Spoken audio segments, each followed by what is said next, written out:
말씀 보겠습니다. 하나님 말씀 창세기 18장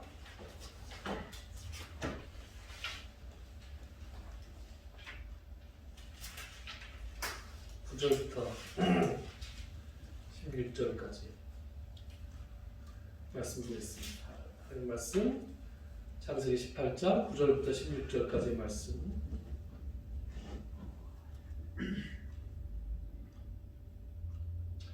우리 다 같이 한 목소리를 읽어볼까요? 정 박자를 맞춰서 9절부터 16절 읽겠습니다. 그들이 아브라함에게 이르되 내 아내 사라가 어디 있느냐? 대답하되 장막에 있나이다. 그가 이르시되 내년 이맘때 내가 반드시 내게로 돌아오리니 내 아내 사라에게 아들이 있으리라 하시니 사라가 그 뒤 장막 문에서 들었더라. 아브라함과 사라는 나이가 많아 늙었고 사라에게는 여성의 생리가 끊어졌는지라. 사라가 속으로 웃고 이르되 내가 노쇠하였고 내 주인도 늙었으니 내게 무슨 즐거움이 있으리요. 여호와께서 아브라함에게 이르시되 사라가 왜 웃으며 이르기를 내가 늙었거늘 어떻게 아들을 낳으리요 하느냐. 여호와께 능하지 못한 일이 있겠느냐. 기한이 이를 때에 내가 내게로 돌아오리니 사라에게 아들이 있으리라. 사라가 두려워서 부인하여 이르되 내가 묻지 아니하였나이다. 이르시되 아니라 내가 웃었느니라. 그 사람들이 거기서 일어나서 소돔으로 향하고 아브라함은 그들을 전송하러 함께 나간다. 아멘. 창세기 17장을 돌아보시면 하나님께서 아브라함에게 엘샤다이로 나타나셨습니다. 엘샤다이, 전능하신 하나님이다. 하나님께서 자신을 여호와라고 소개하신 다음에 특별히 창세기 17장에서 엘샤다이, 전능하신 하나님으로 자신을 소개하신 이유는 그때 아브라함과 사레가 더 이상 자신들의 몸을 통해서는 아이를 낳을 수 없다고 생각하던 때였기 때문이다. 그런 말씀을 드렸습니다. 인간적으로 아들을 생산할 수 있는 가능성이 없다. 불가능하다. 인간적으로 할 수 없는 일이다 라고 포기했을 그 시점까지 하나님이 기다리셨다가, 그렇죠? 기다리셨다가 하나님께서는 불가능함이 없는 분이라는 사실을 일깨워 주시기 위해서 자신을 뭐라고 소개하셔요? 엘샤다이, 전능하신 하나님으로 소개하셨습니다.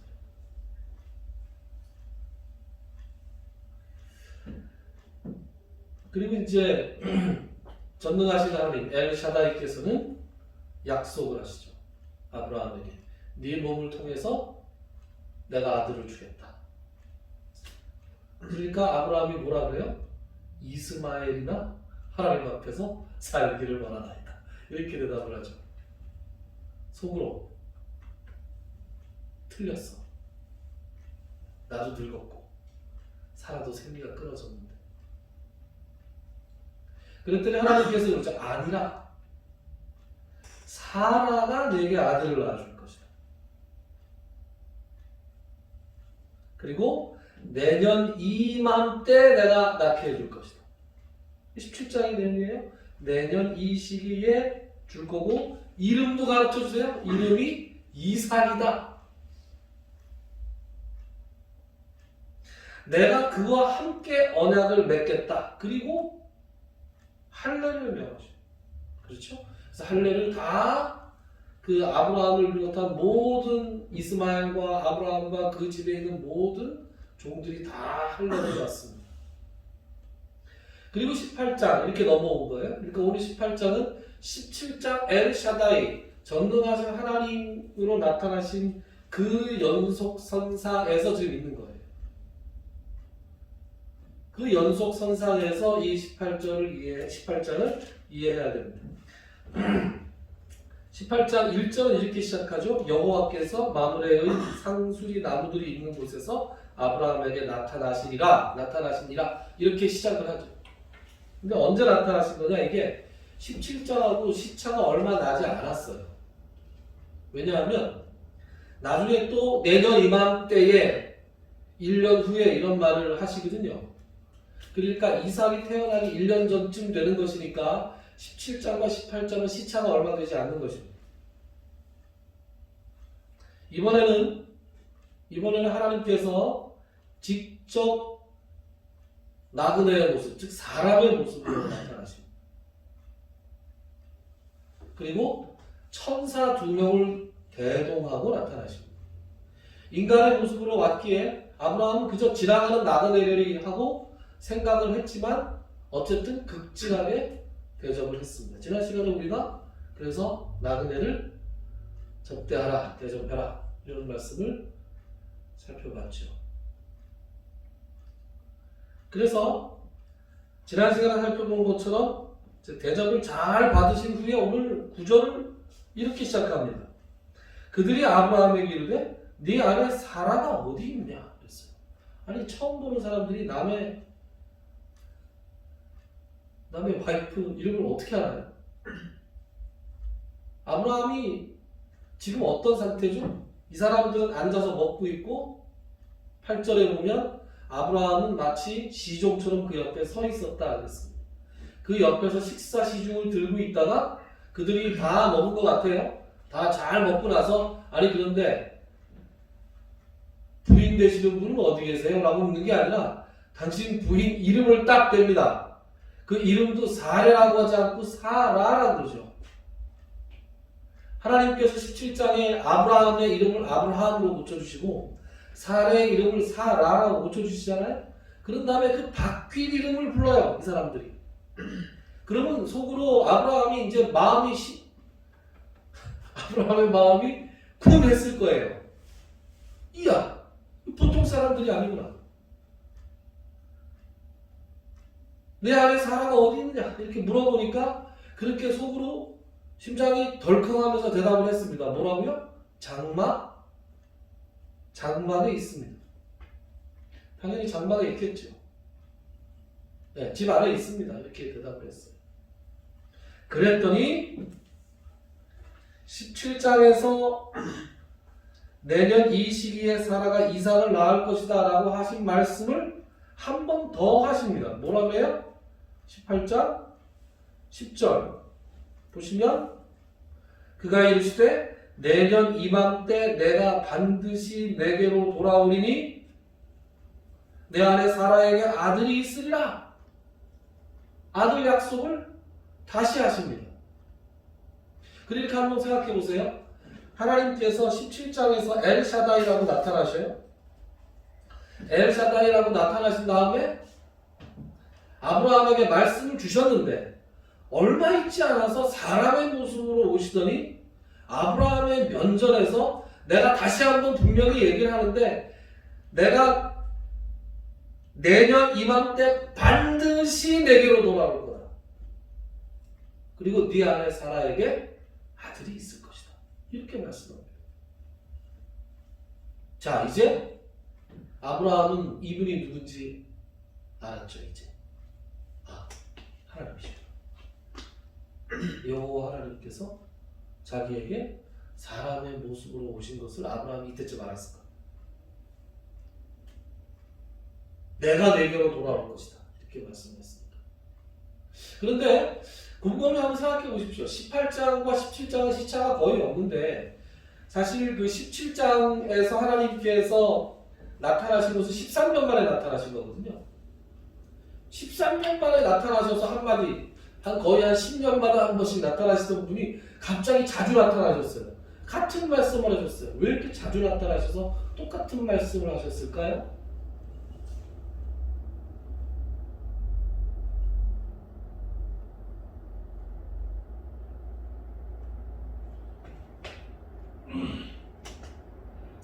제가 가만히 있는 걸 한번 생각해 보시라고. 가만히 있는 거예요. 한번 생각해 보십시오. 왜 그렇게 자주 나타나셨을까요? 그렇게 시차를 얼마 두지 않고 그것도 사라가 어디 있니? 네 아내 사라에게 아들이 있을 거야 라고 말씀하십니다. 이렇게 얘기하신 이유는 바로 그 다음에 나옵니다. 바로 그 다음에 뭐라고 나오냐? 사라가 그 뒤 장막 문에서 들었더라. 그러니까 이거는 지금 아브라함에게 말씀을 하시는 것 같지만 사실은 그 뒤에서 뻔히 듣고 있을 사라가 들으라고 하나님께서 말씀해 주시는 거예요. 여러분 이게 중요합니다. 지금 하나님은 아브라함이 대표자니까 아브라함을 찾아오셨지만 지금 이렇게 넌지시 큰 소리로 사라에게 지금 말씀을 해주고 계십니다.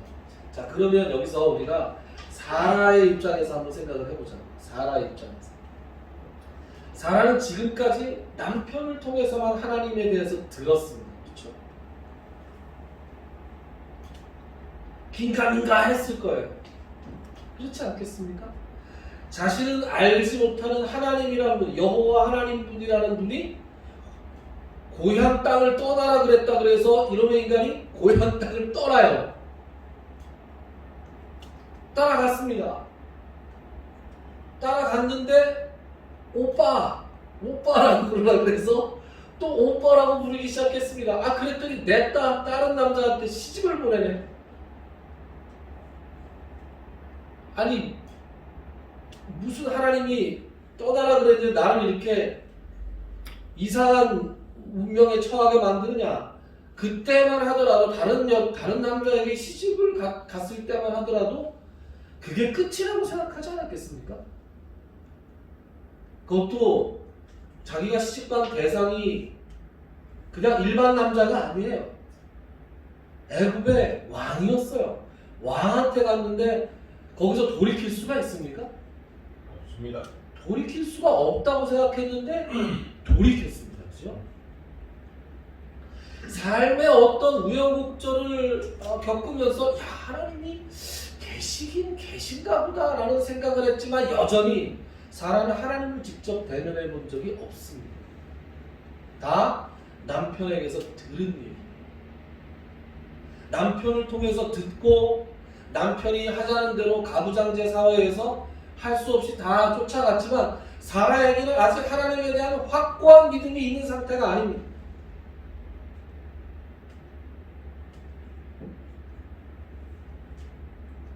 그러더니 얼마 전에 남편이 그러는 거예요. 아니 오래전에 아무래도 이거 아닌 것 같아서 자기 종을 남편에게 주어서 이스마엘이라는 아들을 낳았잖아요. 그리고 13년 동안 하나님께서 아무 말씀 안 하셨어요. 이 아무 말씀 안 하시는 거는 그냥 이렇게 가는 건가? 라고 생각했을 거예요. 그런데 남편이 그러는 거예요. 얼마 전에 하나님께서 나에게 나타나셔서 말씀하시기를 이스마엘이 아니래. 당신을 통해서 하나님께서 아들을 주신대. 라고 말씀을 하는 것을 들었을 거 아니에요. 아브라함이 사라에게 그 말을 안 했겠어요? 왜냐하면 그 다음에 아브라함이 뭘 했습니까? 자기를 비롯해서 자기 집안에 있는 모든 자식들 그리고 이스마엘까지 다 포함해서 이상한 짓을 하는 거예요. 뭘 했어요? 할례를 했잖아요. 생전 처음 하는 할례. 도대체 이 인간이 무슨 소리를 듣고 와서 이런 짓을 하나. 아마 그랬을 겁니다. 그럼 사라 입장에서 곰곰이 생각해보면 이거 참 어려운 입장이에요. 난감해요. 아브라함은 하나님이 직접 나타나셔서 뭐 불로도 나타나시고 그래가지고 아브라함은 이게 믿지 않기가 어려웠겠죠. 그런데 사라는 남편의 말을 들었기 때문에 믿는 것이 쉽지 않았습니다.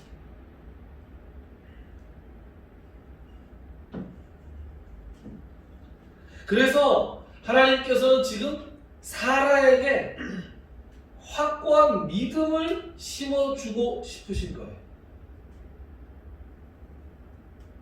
그래서 사라가 뻔히 장막에서 듣고 있는 것을 의식하면서 아브라함에게 네 아내 사라에게 아들이 있을 것이다. 그리고 거침없이 한마디를 더 하십니다. 뭐라고 그러세요? 사라가 왜 웃냐? 이렇게 얘기하시는 거예요. 사라가 왜 웃으며 이르기를 내가 늙었거늘 어떻게 아들을 낳으리요 하느냐?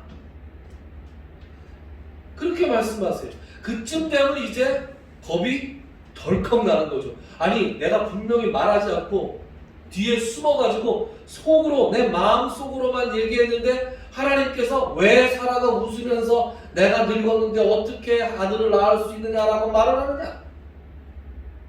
자기의 속을 훤하게 들여다보고 말씀하시는 하나님의 음성을 듣습니다. 그때 겁이 덜컥 났어요. 그래서 사라가 얘기합니다. 아닙니다. 제가 웃지 않았습니다. 그랬더니 하나님 뭐라 그러세요? 아니라 네가 웃었는데. 너무 생뚱맞은 얘기인데 여러분 태조왕건 보셨어요? 태조왕건? 네. 태조왕건에서 궁예가 메꾸는 궁예가 관심법이라는 거 하잖아요. 예.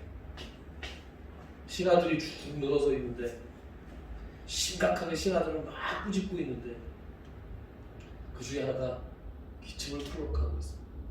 눈을 더 가깝고 지그시 감고 있는데 기침을 쿨럭하니까 누구냐? 누가 기침을 하였느냐? 저놈 머릿속에 마구니가 잔뜩 들었다! 이러잖아요. 그리고 거기서 그냥 철퇴로 신하를 때려 죽이죠.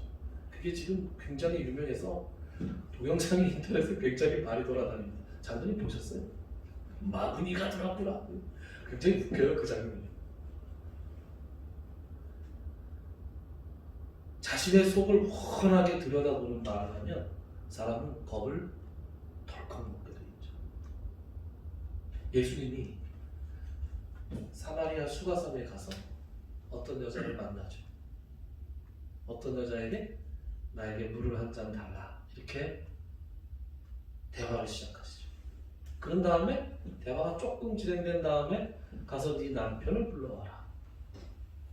이 여자가 저는 남편이 없습니다.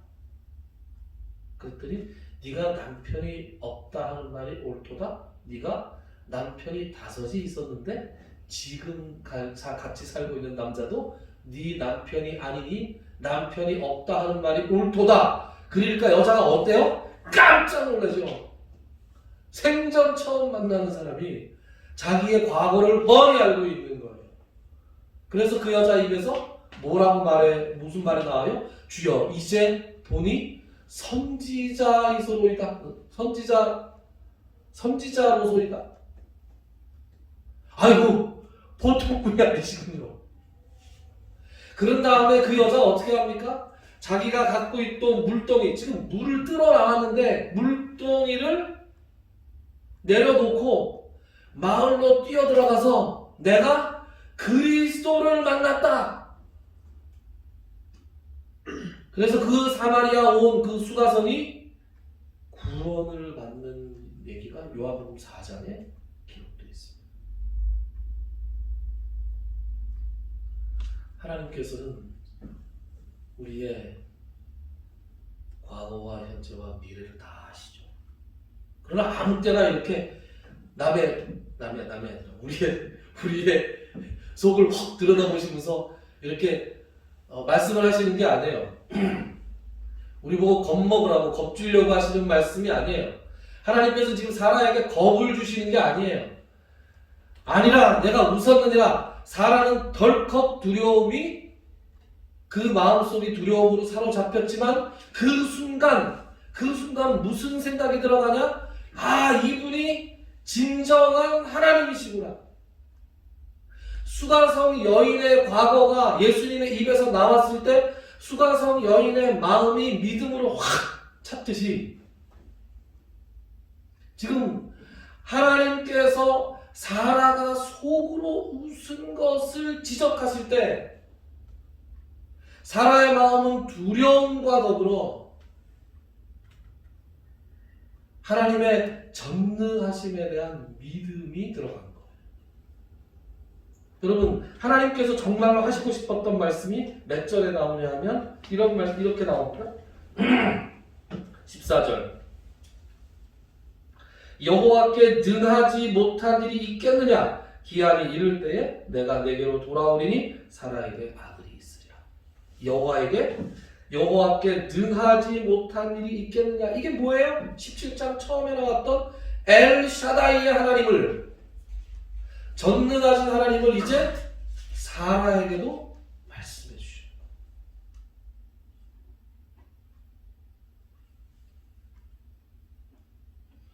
여러분, 믿음이라는 건 믿으려고 해서 믿어지는 게 아닙니다. 그렇지 않습니까? 제가 다 이야기하지만 믿음은 인간의 이성을 넘어서 있는 거예요. 믿음이라는 것이 비이성적이라는 얘기가 아닙니다. 제가 언젠가 말씀드렸죠? 믿음은, 신앙은 비이성적인 것이 아니라 초이성적, 인간의 이성을 초월해 있는 거예요. 그래서 에베소서에 이런 말씀이 나오죠? 너희가 그 은혜에 의하여 믿음으로 말미암아 구원을 받았으니 이것이 너희에게서 난 것이 아니요 하나님의 선물이다. 그 믿음이라는 것은 내가 노력한다고 되는 것도 아니고 하나님께서 우리 마음에 선물을 주셔야 우리가 믿을 수 있어요. 그 믿음을 하나님께서 선물로 주시지 않을 때는 우리는 인간의 이성의 영역, 인간의 가능성, 불가능성의 영역에서 머물러 있는 거예요. 그래서 하나님의 놀라운 말씀을 들으면 그 말씀을 믿고 아멘으로 화답하는 게 아니라 웃는 거예요. 웃어요. 여러분, 사라가 오늘 하나님의 말씀을 듣고 어떻게 했다 그랬어요? 속으로 웃었다 그랬어요. 하나님의 말씀이 웃기는 거예요. 말도 안 된다라고 생각하는 거예요. 여러분, 이게 사라만 그런 게 아니에요. 그 전에 17장에서 내 몸과 사라가 너에게 아들을 낳아주실 것이다 그랬더니 아브라함이 뭐라 그랬다고요? 이스마엘이나 하나님 앞에 살기를 원하나이다. 그때 고 이스마엘이나 하나님 앞에 살기를 원하나이다 라고 하기 직전에 17장에서 뭐라 그러냐 하면 아브라함이 엎드려서 속으로 웃었다. 내가 늙었고 사라도 늙었는데. 여러분, 소돔과 고모라의 요 이제 사건 다음에 조금 있다가 한두 번 있다가 소돔과 고모라가 멸망하는 얘기가 나올 겁니다. 소돔과 고모라가 멸망하는 게 하나님이 계시고 천사들을 보내잖아요. 천사들을 보내가지고 롯에게 메시지를 전합니다. 이 섬을 하나님께서, 여호와 하나님께서 멸망시킬 터이니 너희는 빨리 롯과 너와 관계된 사람들을 우리가 빨리 구출해야겠다. 그래서 롯이 자기 딸들을 부르고 자기 딸과 결혼하기로 약속한 사위들을 부르죠. 그 사위들에게 여호와께서 이 성을 속히 오늘 밤에 멸망시키실 것인데 너희는 빨리 이 성을 나와 함께 떠나자 그랬을 때 사위들이 뭐라 그래요? 사위들이 그 말을 농담으로 여겼다. 여러분, 믿음이 없는 사람들에게 하나님의 말씀은 농담처럼 여겨지는 거예요. 뭐 그런 시절 없었습니까? 제가 언제 제 친구 오키 얘기하면서 너 아직도 교회 다니냐? 처음부터 하나님이 믿어지지 않았어요. 인간의 이성의 영역으로 아무리 생각해도 하나님이 믿어지지 않았어요. 그런데 어느 날 하나님께서 말씀을 통해서 제가 깨닫게 하시고 하나님이 살아계시다는 사실을 믿게 하신 다음에 그 다음에 부정할래야 부정할 수가 없어요. 어떻게 봐도 하나님이 살아계신 걸 믿을 수밖에 없어요. 여러분들은 어떠세요? 사도 바울이 아테네에 가서 아덴 사람들에게 하나님 예수님의 부활에 대해서 증거를 하니까 어떤 사람들이 사도 바울을 보고 어떤 사람들은 조롱하고 어떤 사람은 나중에 또 한 번 듣자라고 얘기했다. 세상의 이성을 가지고 이성 내에서 생각하는 사람들은 다 하나님 예수가 부활했다는 말을 들었을 때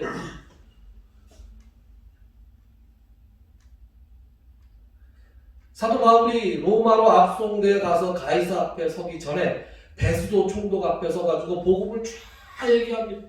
복음을 쫙 얘기하고 자기가 어떻게 예수를 만났는지 그 예수를 어떻게 내가 만나게 되고 그 부활하신 예수가 어떻게 그 나에게 나타났고 내가 이 부활의 복음을 전하기 위해서 지금 어떻게 하고 있고 쭉 얘기하니까 베스도가 이렇게 듣고 있다가 바울아 많은 학문이 너를 미치게 하였구나. 미친 사람처럼 들리는 거예요. 바울이 안타까운 마음으로 그에게 복음을 전할 때 바울아 네가 미쳤구나. 많은 학문이 너를 미치게 하였도다.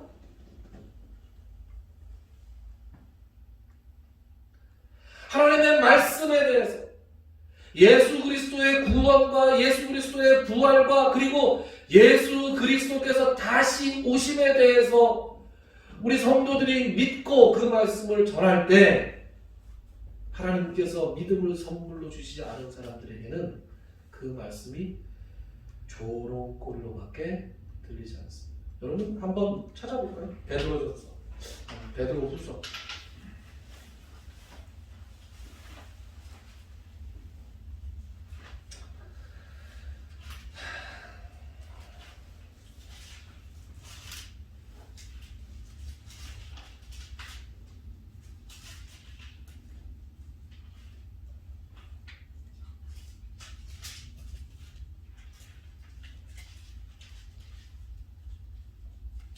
베드로후서 3장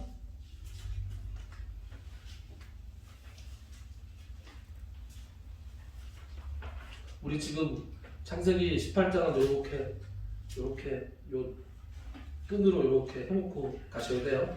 다시 확 돌아와야 돼요. 베드로후서 3장 3절 시작성경 386페이지입니다. 제가 가지고 있는 성경은 시작성경 386페이지. 우리 성경을 늘 잘 읽어주시는 이교석 장로님께서 찾으시면 읽어주십시오. 3절부터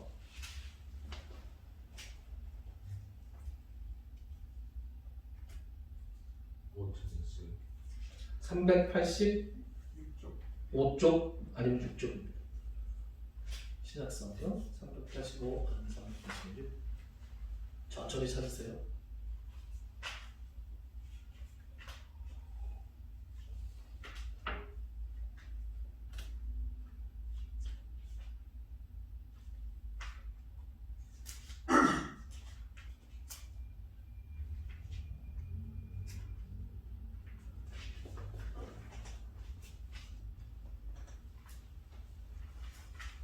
시작성경인데 구약성경 찾으시는 거 아니에요?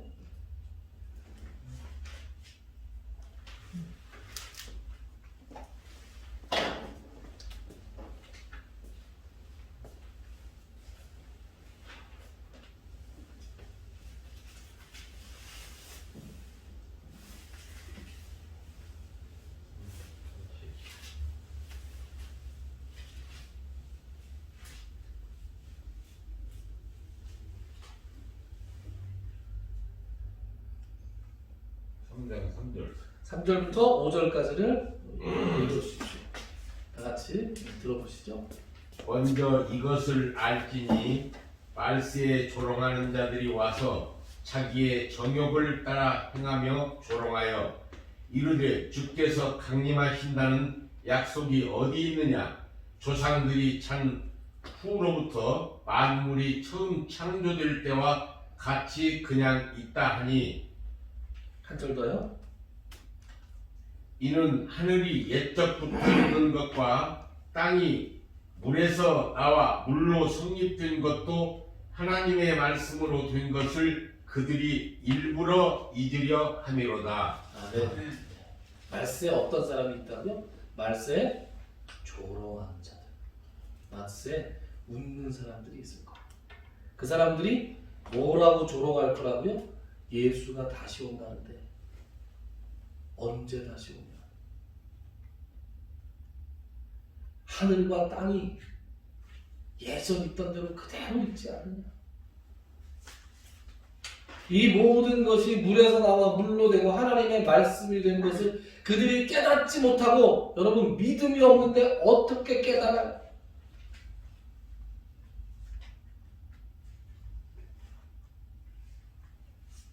그래서 그들은 웃습니다. 우리도 과거에 웃었던 사람들이고 그 웃음이 하나님의 선물인 믿음을 받음으로 말미암아 이제 진지한 믿음으로 바뀌게 된 것이죠. 저는 히브리서 11장에 보면 사라에 대해서 이런 말씀이 나옵니다. 여러분 히브리서 11장은 믿음장이라고 그러잖아요. 거기서 믿음은 바라는 것들의 실상이요 보지 못하는 것들의 증거다. 그죠? 그렇게 시작해서 믿음으로 아브라함은 믿음으로 모세는 믿음으로 누구는 이런 말들이 쭉 나오잖아요. 거기서 믿음의 위인들을 열거할 때 히브리서 11장 11절은 믿음으로 사라는 뭐라고 나오냐? 믿음으로 사라 자신도 나이가 많아 단상하였으나 잉태할 수 있는 힘을 얻었으니 이는 약속하신 이를 믿으신 줄 알았습니다. 믿으시다는 게 뭐예요? 신실하다는 거잖아요. 지금 여기서 사라가 믿음이 있었다 이렇게 얘기하죠. 사라가 믿음의 사람들 가운데 하나님이 자신의 약속을 신실하게 지키시는 분으로 믿고 자기가 아이를 낳을 줄 알았다 그러잖아요. 그럼 이 믿음이 언제 들어간 거예요? 창세기 18장에 하나님께서 말씀하셨을 때 남편을 통해서 들었을 때 긴가민가 하다가 하나님이 말씀하실 때 속으로 웃었던 사라예요. 그 웃었던 사라에게 우리가 믿음이 없으면 웃을 수밖에 없는 존재라는 걸 하나님께서 너무나 잘 아시기 때문에 하나님께서 믿음을 선물로 그때 확 주시는 거예요. 네가 웃었느니라. 그러면서 그 자신이 속으로 웃은 것도 말씀하시는 그 하나님을 두려워하며 여호와께 능치 못할 일이 있느냐? 아 그렇구나. 하나님이 능치 못할 일이 없는 하나님이구나. 엘샤다이의 하나님이구나. 그리고 그가 믿음의 사람들의 반열에 들어갑니다. 그 믿음의 사람들의 반열에 들어간 사람들은 한때 자기가 믿지 않아서 조롱하며 웃었던 그 웃음이 진정한 즐거운 웃음으로 바뀝니다. 창세기 18장 다음에 창세기 21장을 한번 찾아보시죠.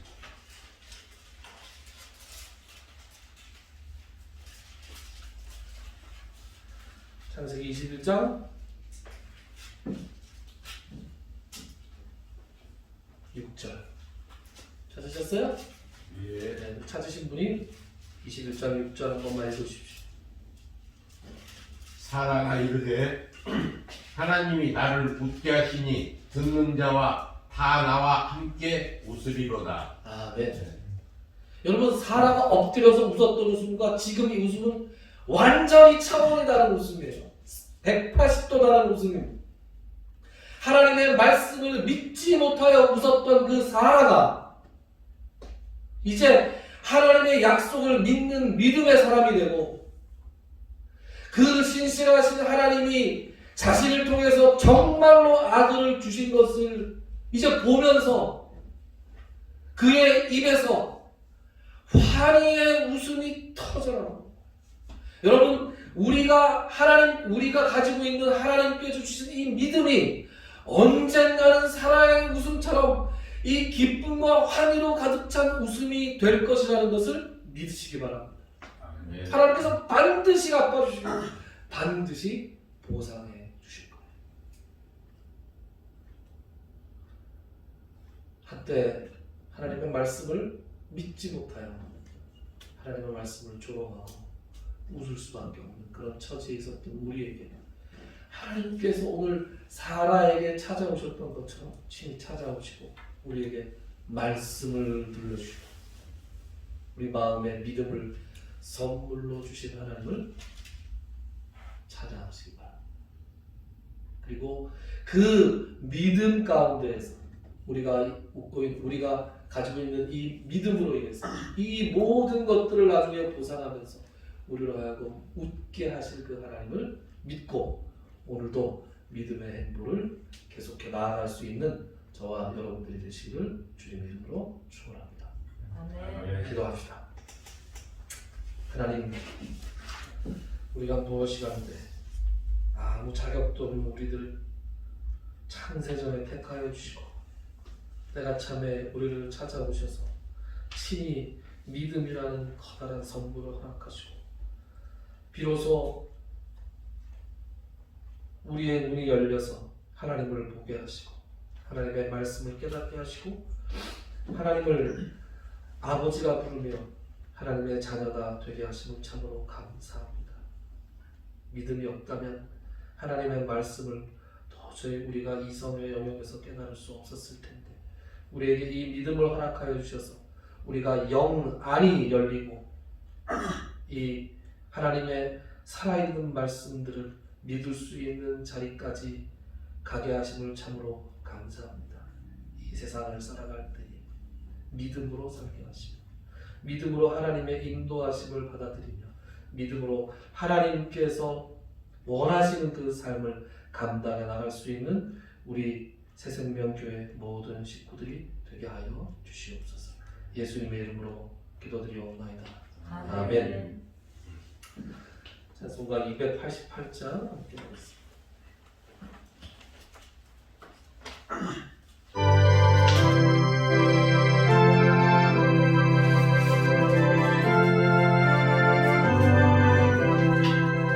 예수를 나의 구주 삼고 성령과 비로소 거듭나니 이 세상에서 내 영혼이 하늘의 영광 누리도다. 이것이 나의 간증이요 이것이 나의 찬송일세. 나 사는 동안 끊임없이 구주를 찬송하리로다. 온전히 주께 맡긴 내 영혼 사랑의 음성을 듣는 중에 천사를 왕래하는 것과 하늘의 영광 누리로다. 이것이 나의 간증이요 이것이 나의 찬송일세. 나 사는 동안 끊임없이 구주를 찬송하리로다. 주 안에 기쁨 누림으로 마음의 풍랑이 잠잠하니 세상과 나는 간 곳 없고 구속한 주만 보이도다. 이것이 나의 간증이요 이것이 나의 찬송일세. 나 사는 동안 끊임없이 구주를 찬송하리로다.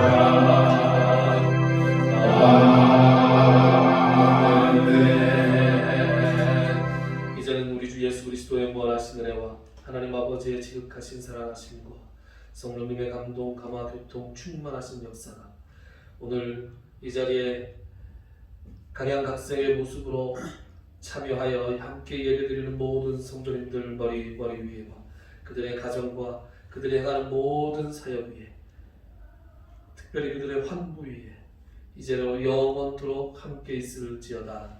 아멘.